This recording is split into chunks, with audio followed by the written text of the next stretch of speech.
Dari sebuah proses pembelajaran itu adalah ini tadi, mengisi otaknya supaya terisi hatinya, supaya terdorong untuk berbuat. Jadi mengisi otaknya ini adalah sebuah perlakuan. Itulah yang dari guru. Dari otak ke hati sudah urusan pribadinya. Dari hati ke perbuatan urusan pribadinya, tetapi tetap intervensi dari guru. Bantuan dari guru.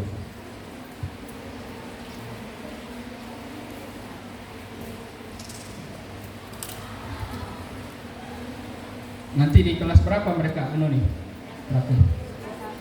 kelas 1. Mata pelajaran semua. Ini mesti gabung dulu.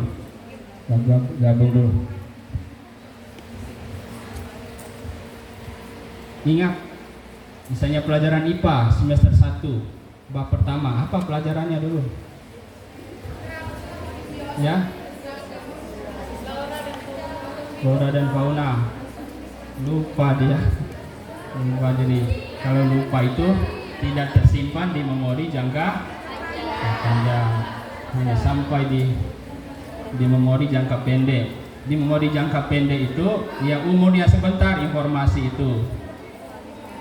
Jadi kalau sudah tersimpan di memori jangka panjang itu susah dikeluarkan. Kalau di jangka pendek, tadi pagi kamu hafal 50 kosakata bahasa Arab di Putri 1, jalan ke Putri 2 untuk pelajaran berikutnya, ketemu anak putra di depan itu, langsung jatuh anunya, hilang semuanya, itu karena dia masih di memori jangka pendek. Jadi hilang konsentrasi itu, semua lepas kafalan itu, karena dia masih di memori jangka pendek. Ya. Tapi bekasnya masih ada, maka perlu diulang,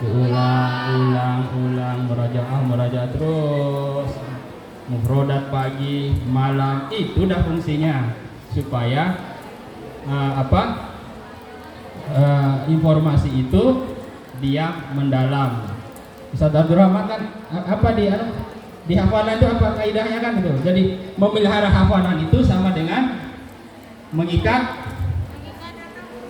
binatang buruan, mudah dia lepas. Itu tadi lah, kamu lewat dari selatan, ada yang jaga di situ, nggak kamu sadari ternyata orang yang pernah kamu lihat di sana. Duduk, astagfirullahaladzim, udah hilang semua hafalan itu.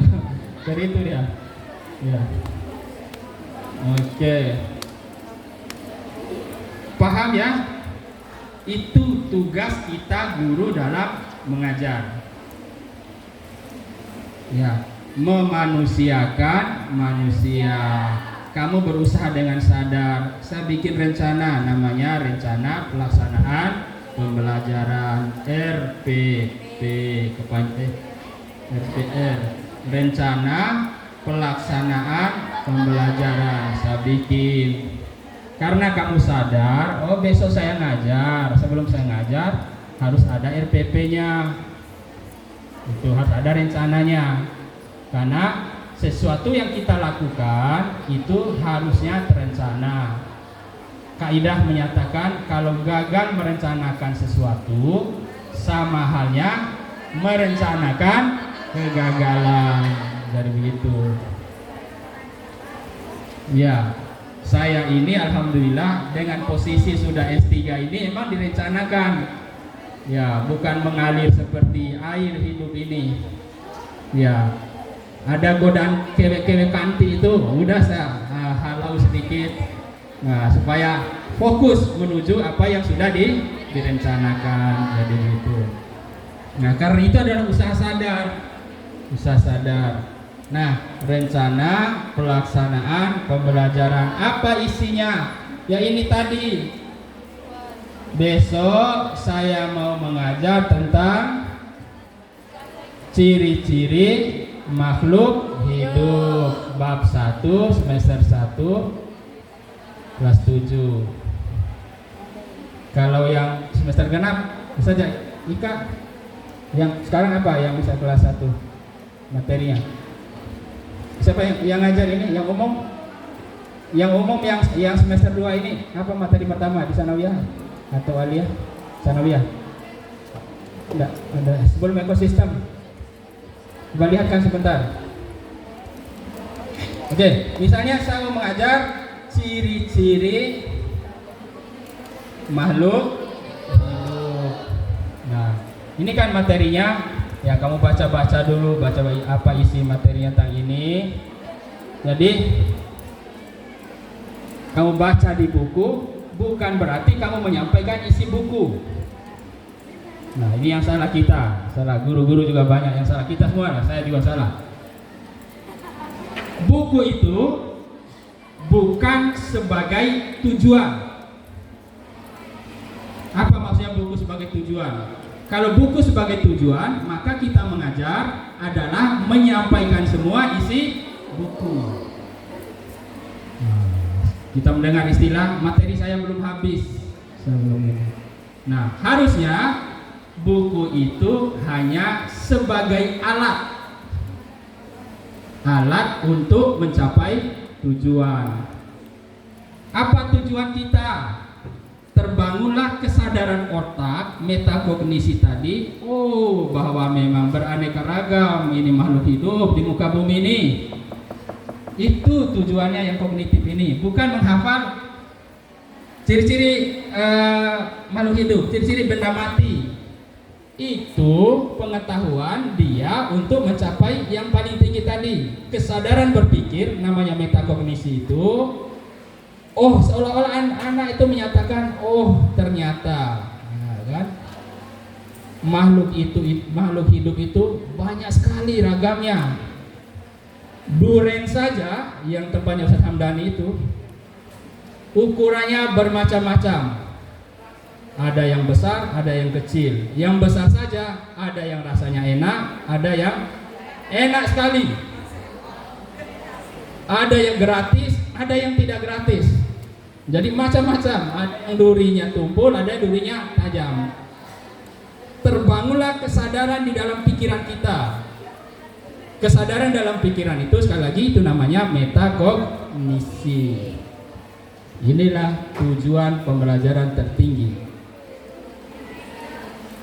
Kognisi atau metakognitif. Sadar. Nah, contoh cerita yang sebab kamu masuk di akademi ini dulu, kamu tidak paham, tidak bisa menjiwai ini, gagal kita menjadi guru. Karena yang paling tinggi ini kan perubahan perilaku yang paling ini. Iya. Kamu hafal kuat rukun sholat. Kamu hafal macam-macam sholat sunat. Tapi kamu tidak pernah ditemukan di tempat sholat pada waktu duha, pada waktu sebelum subuh, tidak ada kamu. Tapi waktu-waktu sholat, macam-macam sholat sunat dan cara-cara rukun dan sebagainya, hafal semuanya. Nah, itu pengetahuan itu belum menjadi ke metakognisi ini, belum dipindah ke hatinya, belum dipindah ke perilakunya. Kegagalan kita di mendidik orang seperti itu. Nah, yang lain misalnya yang sudah saya bilang tadi, mohon maaf, kita sering keluar masuk mat itu misalnya. Ada temanmu ke sana atau kamu sendiri sana. Ini buka-buka ini. Oh, ada begininya. Ini. Oh, ada begininya. Kamu lihat kan? Informasi itu masuk ke matamu, ke mata kita, tersimpan di otak. Akhirnya kamu berkesimpulan menyadari bahwa oh, ternyata toko ini tidak menarik. Atau kamu masuk, Bu, mau beli ini, habis. Kalau ini, oh ada, tapi sudah kadaluarsa. Ini, oh iya ada, tinggal 1, saya butuh 3, udah jadi dah. Nah, sadar kamu kan? Apa yang kamu sadari di situ? Besok enggak akan kamu balik enggak? Nah, kesadaran di otakmu adalah ternyata toko ini tidak menarik lah. Itu kesimpulan di sini. Nah, jadi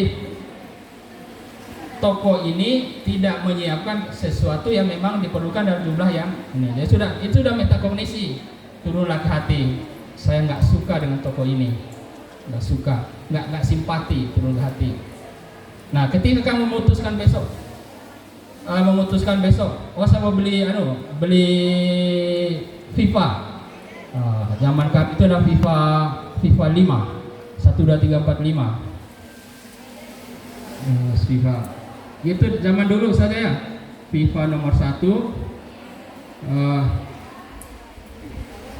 Nomornya itu meningkat sesuai dengan tingkat kecantikan yang diinginkan. FIFA 5 untuk yang pingin tampil menor zaman tahun 70-an, 80-an. Turun ke 4 untuk yang masih gadis. Turun ke 3 anak-anak SMP. Ya enggak? Kebalik.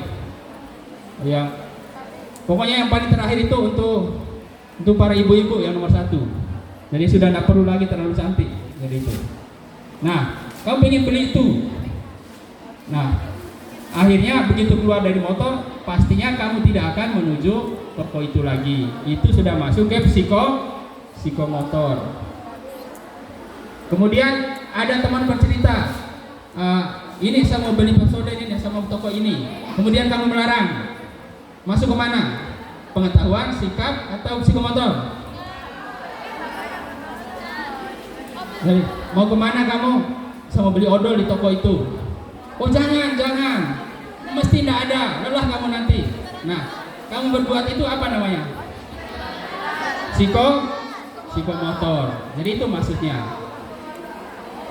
Nah, ketika mengajarkan ciri-ciri makhluk hidup ini, oh ternyata kuasa Allah banyak sekali macam-macam ragamnya ini. Ya. Ini menjadi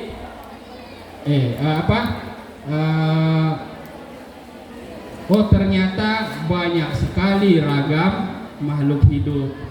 Ada yang bentuknya pohon, ada yang bentuknya rumput dan sebagainya. Ada yang hidup, ada yang tidak hidup. Itu kesadaran kognitif. Kemudian turun ke sikap. Ya, sikapnya itu keyakinan di dalam otak ini, keyakinan dalam otak bahwa keyakinan dalam hati bahwa Tuhan itu, Allah itu maha kuasa dengan segala ciptaannya. Nah, ya banyaklah nilainya. Ini turun lagi ke perbuatan psikomotornya. Apa yang diharapkan? Apa yang diharapkan dengan materi ini? Perilaku apa yang diharapkan dari sini? Memelihara setiap hari, menyiram, kemudian tidak mencabut, kemudian mengumpulkan biji untuk ditanam dan seterusnya. Itu sebagai bentuk perilaku akibat kita mengajarkan dia ciri-ciri makhluk hidup. Nah, kalau sekarang misalnya kamu rajin merawat tumbuh-tumbuhan, menyiram bunga dan sebagainya, itu berarti itu akibat kamu belajar ciri-ciri makhluk hidup yang dulu itu. Kira-kira seperti itu. Nah, paham itu? Ada pertanyaan? Kalau tidak ada pertanyaan, itu namanya tidak paham. Orang yang paham itu mesti bertanya. Itu dia rumusnya. Kembali dengan cara pandang yang dulu. Karena kamu paham, mesti nanya lebih lanjut. Paham dah? Ya, nanti seiring bertambahnya usiamu akan paham. Nah, kita kembali, tugasmu nanti adalah membuat tujuannya. Apa tujuan saya mengajar ciri-ciri makhluk hidup? Kemudian tuliskan apa materinya. Langsung saya kasih contoh ini. Ini bisa saya hapus ya.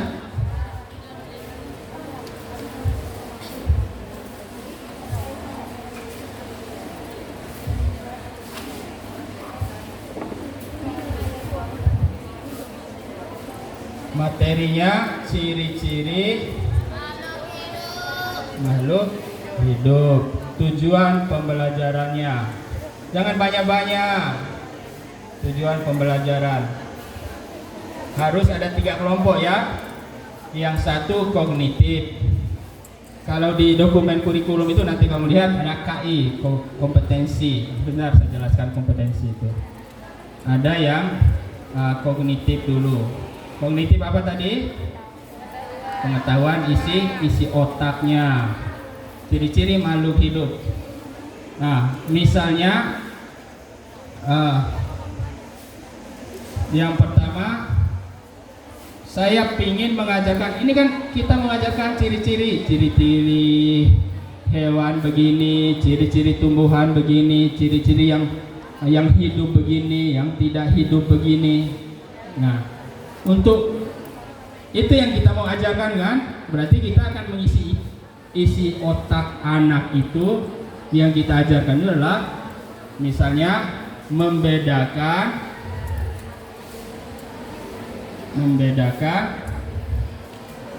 ciri makhluk hidup dan yang tidak hidup.